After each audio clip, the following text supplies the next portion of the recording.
ಬಿಡುಗಡೆ ಸಿಡಬ್ಲ್ಯೂಆರ್ಸಿ ಆದೇಶ ವಿಚಾರ ಬೆಂಗಳೂರಿನಲ್ಲಿ ಮುಖ್ಯಮಂತ್ರಿ ಡಿಕೆಶಿ ಪ್ರತಿಕ್ರಿಯೆ 12,000 ಕ್ಯೂಸೆಕ್ ನೀರು ಬಿಡುಗಡೆ ಮಾಡಬೇಕು ನ್ಯಾಯಾಲಯದ ಆದೇಶ ನಾವು ಪಾಲಿಸಲೇಬೇಕಾಗುತ್ತೆ ಕಾವೇರಿ ನೀರು ಬಿಡುಗಡೆ ಸಿಡಬ್ಲ್ಯೂಆರ್ಸಿ ಆದೇಶದ ವಿಚಾರವಾಗಿ ಬೆಂಗಳೂರಿನಲ್ಲಿ ಮುಖ್ಯಮಂತ್ರಿ ಡಿಕೆಶಿ ಪ್ರತಿಕ್ರಿಯೆಯನ್ನ ನೀಡಿದ್ದಾರೆ 12,000 ಕ್ಯೂಸೆಕ್ ನೀರು ಬಿಡುಗಡೆ ಮಾಡಬೇಕು ನ್ಯಾಯಾಲಯದ ಆದೇಶವನ್ನ ನಾವು ಪಾಲಿಸಬೇಕಾಗತ್ತೆ ನೀರಾವರಿ ಸಚಿವರ ಜೊತೆಗೆ ಚರ್ಚಿಸಿ ತೀರ್ಮಾನವನ್ನ ತಗೊಳ್ತೇನೆ ನೀರಾವರಿ ವಿಚಾರದಲ್ಲಿ ನಾನು ಬಹಳ ಪಾರದರ್ಶಕ ಈ ವಿಚಾರದಲ್ಲಿ ರಾಜಕಾರಣ ಮಾಡಲು ಬಿಡೋದಿಲ್ಲ ಬೆಂಗಳೂರಿನಲ್ಲಿ ಸಿಎಂ ಡಿಕೆ ಶಿವಕುಮಾರ್ ಹೇಳಿಕೆಯನ್ನ ನೀಡಿದ್ದಾರೆ ಈ ವಿಚಾರದಲ್ಲಿ ಕಾವೇರಿ ನೀರಿನ ವಿಚಾರದಲ್ಲಿ ನಾನು ಯಾವುದೇ ರೀತಿಯಾದಂತ ಮುಚ್ಚುಮರೆ ಇಲ್ಲ ಪಾರದರ್ಶಕವಿಲ್ಲ ಈ ವಿಚಾರದಲ್ಲಿ ರಾಜಕಾರಣ ಮಾಡೋದಿಲ್ಲ ಏನೇ ಇದ್ರೂ ಕ್ಲಾರಿಟಿ ತಗೊಳ್ತೇನೆ ನೀರಾವರಿ ಸಚಿವರ ಜೊತೆ ಚರ್ಚಿಸ್ತೀನಿ ಅಂತ ಹೇಳಿ ಹೇಳಿಕೆಯನ್ನ ಕೊಟ್ಟಿದ್ದಾರೆ ಡಿಕೆ ಶಿವಕುಮಾರ್ 12,000 ಕ್ಯೂಸೆಕ್ ನೀರನ್ನ ತಮಿಳುನಾಡಿಗೆ ಕೊಡಬೇಕು ಬಿಡಬೇಕು ಅಂತ ಹೇಳಿ ಸಿಡಬ್ಲ್ಯೂಆರ್ಸಿ ಆದೇಶವನ್ನ ಹೊರಡಿಸಿದೆ ಆದರೆ ಇದರ ಬಗ್ಗೆ ನೀರಾವರಿ ಸಚಿವರ ಜೊತೆ ಚರ್ಚಿಸ್ತೀನಿ ಯಾಕಂದ್ರೆ ನ್ಯಾಯಾಲಯದ ಆದೇಶವನ್ನ ನಾವು ಪಾಲಿಸಬೇಕಾಗುತ್ತೆ ಹಾಗಾಗಿ ನೀರಾವರಿ ಸಚಿವರ ಜೊತೆ ಚರ್ಚೆಯನ್ನ ಮಾಡ್ತೀನಿ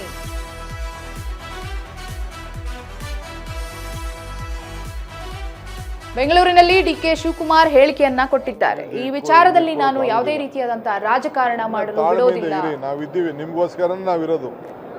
ಜನ ನಮ್ಗೆ ಅಧಿಕಾರ ಕೊಟ್ಟಿರೋದು ರೈತರನ್ನ ಬದುಕಿಸ್ಲಿಕ್ಕೋಸ್ಕರ ನಾವು ಯಾವ ಕಾರಣಕ್ಕೂ ಯಾವ ರೈತರಿಗೂ ತೊಂದರೆ ಮಾಡ್ಲಿಕ್ಕೆ ನಮ್ಗೆ ಇಷ್ಟ ಇಲ್ಲ ತಾಳ್ಮೆಯಿಂದ ಇರಿ ಸೌಹಾರ್ದತೆಯಿಂದ ಎಲ್ಲ ಸಮಸ್ಯೆ ಪ್ರಕೃತಿ ನಮ್ಮನ್ನ ಬದುಕಿಸ್ತಾನೆ ಬಂದಿದೆ ಇದು ನಮ್ಮ ಇನ್ಫ್ಲೋ ಏನಿದೆ ಕೂಡ ನಾನು ಗಮನಿಸ್ತಾ ಇದ್ದೀನಿ ನಾನು ನಮ್ಮ ಪರಿಸ್ಥಿತಿ ನೋಡಿಕೊಂಡು ನಮ್ಮ ರೈತರು ಕೂಡ ಕಾಪಾಡಬೇಕಾದ್ದು ನನ್ನ ಕರ್ತವ್ಯ ಇದೆ ನಮ್ಮ ರೈತರನ್ನು ಕಾಪಾಡಬೇಕು ಕೋರ್ಟ್ ಆದೇಶ ಕೂಡ ಪಾಲನೆ ಮಾಡಬೇಕು ಇವೆರಡು ಕೂಡ ನಮ್ದು ಇಟ್ಕೊಂಡು ನಮ್ಮ ಇರಿಗೇಷನ್ ಮಿನಿಸ್ಟ್ರು ಎಲ್ಲ ಕೂಡ ನಾನು ಮಾತಾಡಿ ನಾನೀಗಾಗಲೇ ಹೇಳಿದ್ದೇನೆ ಬೆಳೆ ಯಾರು ಕೂಡ ನಮ್ಮ ಲೋಕಲ್ ಮೀಟಿಂಗ್ ಮಾಡಿ ಎಸ್ ಇದ್ರ ಬಗ್ಗೆ ಇನ್ನಷ್ಟು ಮಾಹಿತಿಯನ್ನ ಕೊಡೋದಕ್ಕೆ ನಮ್ಮ ಪ್ರತಿನಿಧಿ ಡೆಸ್ಕ್ ಲೈವ್ ಇದ್ದಾರೆ ವಿನೋದ್ ಏನಾಯ್ತು ಆಕ್ಚುಲಿ ಕಾವೇರಿ ನೀರನ್ನ ತಮಿಳುನಾಡಿಗೆ 12,000 ಕ್ಯೂಸೆಕ್ ನೀರು ಬಿಡುಗಡೆ ಮಾಡಬೇಕು ಅಂತ ಹೇಳಿ ನ್ಯಾಯಾಲಯದ ಆದೇಶ ಆಗಿದೆ ಸೊ ಏನು ಬೆಳವಣಿಗೆ ಆಗುತ್ತೆ ನಾಳೆ ದಿನ ಸಭೆಯನ್ನ ಕೂಡ ಕರೆದಿದ್ದಾರೆ ಎಲ್ಲಾ ಸಚಿವರಿಗೆ ಮುಖ್ಯಮಂತ್ರಿಗಳು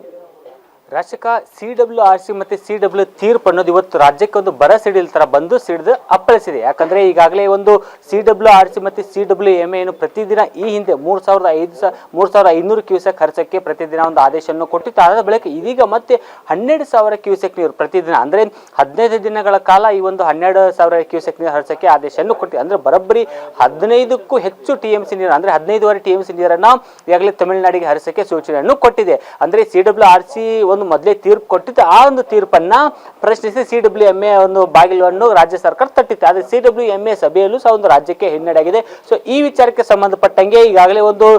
ನಮ್ಮ ರಾಜ್ಯ ಸರ್ಕಾರ ಮುಂದೆ ಮೇಲ್ಮನೆ ಹೋಗಕ್ಕೆ ಅಂದ್ರೆ ಈಗಾಗಲೇ ಸಿಡಬ್ಲ್ಯೂಆರ್ಸಿ ಸಿಡಬ್ಲ್ಯೂಎಂಎ ಆದೇಶವನ್ನು ಪ್ರಶ್ನಿಸಿ ಸುಪ್ರೀಂ ಕೋರ್ಟ್ಗೆ ಹೋಗಕ್ಕೆ ಈಗಾಗಲೇ ಸಕಲ ಸಿದ್ಧತೆಯನ್ನು ಮಾಡಿಕೊಂಡಿದೆ ಈ ವಿಚಾರಕ್ಕೆ ಸಂಬಂಧಪಟ್ಟಂಗೆ ನಾಳೆ ಎಲ್ಲಾ ಸಚಿವರ ಜೊತೆ ಕ್ಯಾಬಿನೆಟ್ ಸಚಿವರ ಜೊತೆ ಒಂದು ಹಂತದ ಮೀಟಿಂಗ್ ಇದೆ ಗೃಹ ಕಚೇರಿ ಕೃಷ್ಣದಲ್ಲಿ ಆ ಒಂದು ಮೀಟಿಂಗ್ ನಲ್ಲಿ ಎಲ್ಲಾ ಸಚಿವರುಗಳು ಇರ್ತಾರೆ ಜೊತೆಗೆ ಜಲಸಂಪನ್ಮೂಲ ಸಚಿವರ ಪಾತ್ರವು ಅಷ್ಟೇ ಮುಖ್ಯ CS ಶಾಲಿನಿ ರಜೀಶ್ ACS ಗೌರವ್ ಗುಪ್ತಾ ಯಾಕಂದ್ರೆ ಸಿಡಬ್ಲ್ಯೂಆರ್ಸಿ ಸಿಡಬ್ಲ್ಯೂಎಂಎ ಸಭೆಯಲ್ಲಿ ರಾಜ್ಯವನ್ನು ಪ್ರತಿನಿಧಿಸತಕ್ಕಂಥದ್ದು ACS ಗೌರವ್ ಗುಪ್ತಾ ಅವರ ನೇತೃತ್ವದಲ್ಲಿ ಈ ಒಂದು ಸಭೆ ಆಗುತ್ತೆ ಆ ಒಂದು ಸಭೆಯಲ್ಲಿ AG ಅಡ್ವೊಕೇಟ್ ಜನರಲ್ ಶಶಿಕರಣ್ ಶೆಟ್ಟಿನೂ ಭಾಗವಹಿಸಿ ಕಾನೂನಾತ್ಮಕ ಹೋರಾಟಗಳು ಯಾವ ತರ ಇರಬೇಕು ರಾಜ್ಯದ್ದು ಒಂದು ವೇಳೆ ಎಷ್ಟು ಈಗಾಗಲೇ ಒಂದು ರಾಜ್ಯಕ್ಕೆ ಒಂದು 12 TMC ನೀರನ್ನು ಕೊಡಕ್ಕೆ ಆದರೆ ಒಂದು ವೇಳೆ ಕೋರ್ಟಲ್ಲಿ ಏನಾದ್ರು ಹೆಚ್ಚು ಕಮ್ಮಿ ಆದಂತ ಸಂದರ್ಭ ನಮ್ಮ ಕೆಪಾಸಿಟಿ ಎಷ್ಟಿದೆ ದಿನಕ್ಕೆ 4,000 ಕ್ಯೂಸೆಕ್ ನೀರು ಬಿಡಬೇಕಾ ಅಥವಾ 3,000 ಕ್ಯೂಸೆಕ್ ನೀರು ಬಿಡಬೇಕಾ ಅಥವಾ ನೀರನ್ನು ತಮಿಳುನಾಡಿಗೆ ಹರಿಸಿದ್ದೇ ಆದಲ್ಲಿ ರೈತ ಸಂಘಟನೆಗಳ ಹೋರಾಟ ಯಾವ ತರ ಇರ್ತದೆ ಮತ್ತೆ ಕನ್ನಡ ಪರ ಸಂಘಟನೆಗಳ ಹೋರಾಟ ಯಾವ ತರ ಇರ್ತದೆ ಅನ್ನೋ ರೂಪರೇಷೆಗಳ ಬಗ್ಗೆ ನಾಳೆನೂ ಸಹ ಒಂದು ಚರ್ಚೆ ಆಗಲಿದೆ ಜೊತೆಗೆ ಈ ಒಂದು ಸಿಡಬ್ಲ್ಯೂಎಂಎ ಮತ್ತು ಸಿಡಬ್ಲ್ಯೂಆರ್ಸಿ ಒಂದು ವಿಚಾರಕ್ಕೆ ಸಂಬಂಧಪಟ್ಟಂಗೆ ಪ್ರತಿ ಬಾರಿನೂ ರಾಜ್ಯ ಸರ್ಕಾರಕ್ಕೆ ಹಿನ್ನಡೆ ಆಗ್ತಾನೆ ಇದೆ ಯಾಕಂದ್ರೆ ಇದು ಇವತ್ತಿನಿಂದ ಬಂದಿರತಕ್ಕಂಥ ಒಂದು ಬೆಳವಣಿಗೆ ಅಲ್ವೆಲ್ಲ ಘಟನೆಗಳು ಸಾಕಷ್ಟು ಸಮಯದಿಂದ ಈ ಒಂದು ರಾಜ್ಯಕ್ಕೆ ಹಿನ್ನಡೆ ಆಗ್ತಾ ಬಂದಿದೆ ಯಾಕಂದ್ರೆ ಈ ಒಂದು ದೇವೇಗೌಡರು ಪ್ರಧಾನಮಂತ್ರಿ ಇದ್ದಾಗಲೂ ಸಹ ಒಂದು ರಾಜ್ಯಕ್ಕೆ ಹಿನ್ನಡೆ ಆಗಿದೆ. ಅದಾದ ಬಳಿಕ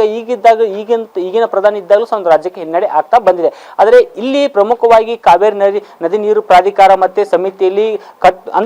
ಸಮರ್ಪಕವಾಗಿ ವಾದವನ್ನು ಮಂಡಿಸುವಲ್ಲಿ ಸರ್ಕಾರದ ರಾಜ್ಯದ ಅಧಿಕಾರಿಗಳು ವಿಫಲ ಆಗ್ತಿದ್ರು. ಆ ಒಂದು ಕಾರಣಕ್ಕೆ ಪದೇ ಪದೇ ತಮಿಳುನಾಡಿಗೆ ಮೇಲುಗೈ ಆಗ್ತಿದೆ. ಆದರೆ ಇಷ್ಟೆಲ್ಲ ಆಗ್ತಾ ಇದ್ದು ಸಹ ಒಂದು ರಾಜ್ಯ ಸರ್ಕಾರ ಒಂದು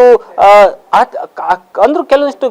ಗಟ್ಟಿ ಇರತಕ್ಕಂಥ ಅಧಿಕಾರಿಗಳನ್ನ, ಪ್ರಬುದ್ಧವಾಗಿ ಮಾತಾಡ್ತಕ್ಕಂಥ ಅಧಿಕಾರಿಗಳನ್ನ ನಿಯೋಜನೆ ಮಾಡ್ತಾ ಇಲ್ಲ. ಸೊ ಹೀಗಾಗಿ ಇದರಿಂದಲೂ ಸಹ ಒಂದು ರಾಜ್ಯಕ್ಕೆ ಪದೇ ಪದೇ ಹಿನ್ನಡೆ ಆಗ್ತಾ ಇರಬಹುದು. ಆದ್ರೆ ಇನ್ಮೇಲೆ ಆದ್ರೂ ಒಂದು ಸುಪ್ರೀಂ ಕೋರ್ಟ್ ಮೆಟ್ಟಿಲಲ್ಲಿ ಇರ್ತಕ್ಕಂಥ ಸಂದರ್ಭದಲ್ಲಿ ರಾಜ್ಯದ ಪರವಾಗಿ ಗಟ್ಟಿ ನಿಲುವನ್ನು ಹೊಂದಿರತಕ್ಕಂಥ ಅಧಿಕಾರಿಯನ್ನು ನಿಯೋಜನೆ ಮಾಡಬೇಕು. ಅಲ್ಲಿ ವಾದವನ್ನು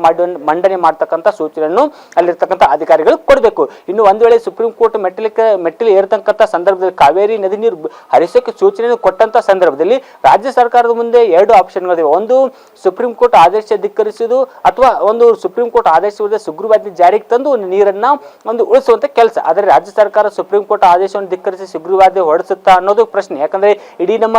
ಕರ್ನಾಟಕದ ಇತಿಹಾಸ, ರಾಜಕೀಯ ಇತಿಹಾಸದಲ್ಲಿ ಒಂದು ಬಂಗಾರಪ್ಪ ಅವರನ್ನು ಹೊರತುಪಡಿಸಿ ಬೇರೆ ಯಾವುದೇ ಒಂದು ಸಿಎಂ ಅನ್ನು ಮಾಡಿರ್ತಕ್ಕಂಥ ಉದಾಹರಣೆ ಇಲ್ಲ. ಸೊ ಹೀಗಾಗಿ ಇಂದಿನ ಸಿಎಂ ಸಹ ಒಂದು ಆತರ ರಿಸ್ಕ್ ಅನ್ನು ತೆಗೆದುಕೊಳ್ಳಕ್ಕೆ ಹೋಗೋದಿಲ್ಲ. ಜೊತೆಗೆ ತಮಿಳುನಾಡಲ್ಲಿ ಸಹ ಒಂದು ಇವ್ರದೇ ಮೈತ್ರಿ ಪಕ್ಷ ಇರುವ ಕಾರಣದಿಂದ ಇದನ್ನ ಜಾಸ್ತಿ ಏನೋ ಕಾಂಪ್ಲಿಕೇಟ್ ಮಾಡ್ಕೊಳಕ್ ಹೋಗಲ್ಲ. ಮೈತ್ರಿ ವಿಚಾರಕ್ಕಾಗಿ ಇದನ್ನು ಕಾನೂನು ಪ್ರಕಾರನೇ ಹೋರಾಟ ಮಾಡಿ ಅಲ್ಲಿ ಕಾನೂನಲ್ಲಿ ಯಾವ ತರ ತೊಡಕು ಬರ್ತದೆ, ಏನಾದರೂ ಜಯಶಾಲಿ ಆದಂತ ಸಂದರ್ಭದಲ್ಲಿ ಒಂದು ರಾಜ್ಯಕ್ಕೆ ಮತ್ತೊಂದು ಖುಷಿ ಸುದ್ದಿನೇ ನಿಜ. ಆದ್ರೆ ಪ್ರಸ್ತುತವಾಗಿ ಒಂದು ನಿಟ್ಟುಸಿರು ಬಿಟ್ಟಿದ್ದು ನಾವು ಯಾವಾಗ ಒಂದು ಕಾವೇರಿ ಕೊಳದಲ್ಲಿ ಒಂದು ಮಳೆ ಆಗ್ತಾ ಇತ್ತು. ಕಳೆದ ಒಂದು ವಾರದಿಂದ ಒಂದು ಖುಷಿ ಒಂದು ವಾತಾವರಣ ಇತ್ತು. ಆದರೆ ಒಂದು ಖುಷಿಯ ನಡುವೆ ಈ ತರ ಒಂದು ಸುದ್ದಿ ಕೇಳ್ಪಟ್ಟಿದ್ದು ನಿಜಕ್ಕೊಂದು ದುಃಖದ ಸಂಗತಿ ನಿಜ. ಆದ್ರೆ ಬೆಂಗಳೂರಿಗೆ ಇದರಿಂದ ಇವನು ಪ್ರತಿದಿನ ಒಂದ್ ವೇಳೆ 12,000 ಕ್ಯೂಸೆಕ್ ನೀರು ಹರಿಸಿದ್ದೇ ಆದಲ್ಲಿ ಬೆಂಗಳೂರಿನಲ್ಲಿ ಇರ್ತಕ್ಕಂಥ ಪ್ರತಿಯೊಬ್ಬರಿಗೂ ನೀವು ಹನಿ ನೀರಿಗೂ ಒಂದು ಪರದಾಡುವ ಪರಿಸ್ಥಿತಿ ಒಂದು ನಿರ್ಮಾಣ ಆಗಲಿದೆ. ಸೊ ಹೀಗಾಗಿ ರಾಜ್ಯ ಸರ್ಕಾರ ಎಚ್ಚರಿಕೆಯಿಂದ ಹೆಜ್ಜೆ ಇಡಬೇಕು. ಜೊತೆಗೆ ರೈತರ ಹಿತಾಸಕ್ತಿ ಮತ್ತೆ ರಾಜ್ಯದ ಹಿತಾಸಕ್ತಿಯನ್ನು ನೋಡಿಕೊಂಡು ಒಂದು ಕಾನೂನು ಪ್ರಕಾರ ಹೋರಾಟವನ್ನು ಮಾಡಬೇಕು. ಕಂತು ಇಲ್ಲಿಗಲ್ ಆಗಿ ಹೋರಾಟ ಮಾಡಿ ತದನಂತರ ಅಲ್ಲಿ ತೀರ್ಪು ಏನು ಬರುತ್ತೆ ಅದರ ಮೇಲೆ ಒಂದು ರಾಜ್ಯ ಸರ್ಕಾರದ ಭವಿಷ್ಯ ಮತ್ತೆ ಕಾವೇರಿ ನೀರಿನ ಭವಿಷ್ಯ ನಿಂತಿದೆ. ರಾಶಿಕಾ. ಓಕೆ ವಿನೋದ್, ಧನ್ಯವಾದ ತಮ್ಮೆಲ್ಲ ಮಾಹಿತಿಗಾಗಿ.